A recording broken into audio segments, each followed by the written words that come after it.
Baik pemirsa, Anda kembali di Ruang Sehat, ruang informasi seputar kesehatan, dan kita masih bersama Dokter Reni di sini. Dokter, kita misalkan kan sudah mengurangi aktivitas di luar ruangan. Nah, kan tetapi kabut asap ini juga kan malah masuk ke dalam rumah begitu. Nah, apakah sama bahayanya, Dok? Jadi bagaimana nih, apakah berbahaya di luar atau di dalam atau sama saja gitu ya? Sebenarnya untuk paparan sendiri itu lebih baik kita di dalam rumah sebenarnya ya, karena mengurangi paparan. Karena kan zat yang berbahaya tadi, komponennya tadi kan banyak tuh partikel-partikel kecilnya itu yang bisa masuk ke saluran napas dan ke aliran darah. Nah, kalau kita mengurangi paparan itu sendiri, misalnya ke dalam rumah, otomatis kan untuk zat-zat berbahayanya juga akan berkurang.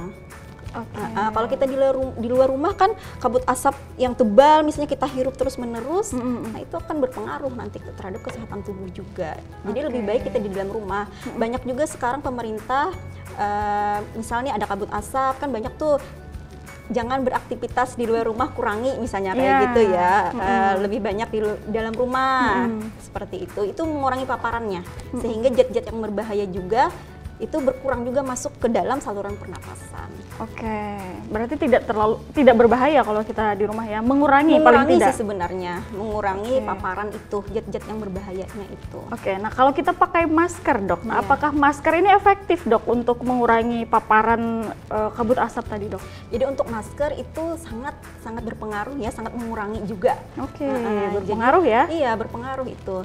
Kenapa? Karena kan masker sendiri itu dia ada seperti saringan ya.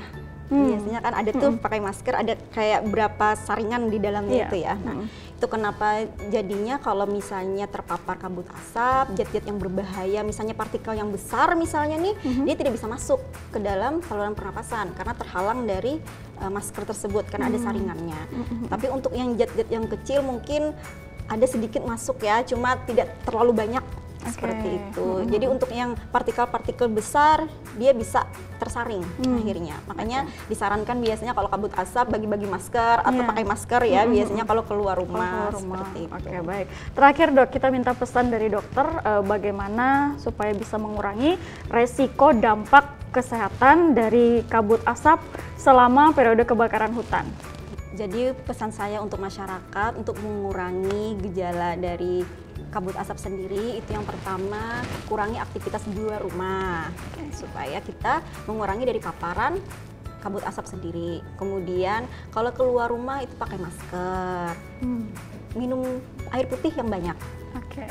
Kemudian nanti perilaku hidup bersih dan sehatnya juga diterapkan agar menjaga kesehatan tubuhnya dan sistem imun juga akan naik biasanya seperti itu. Oke, baik. Terima kasih Dokter Reni sudah berbagi informasi di Ruang Sehat episode kali ini. Pemirsa di rumah juga terima kasih. Akhir kata, saya Kamaria dan juga Dokter Reni, kami berdua pamit undur diri. Jangan lupa saksikan Ruang Sehat setiap minggunya hanya di TV Tabalong.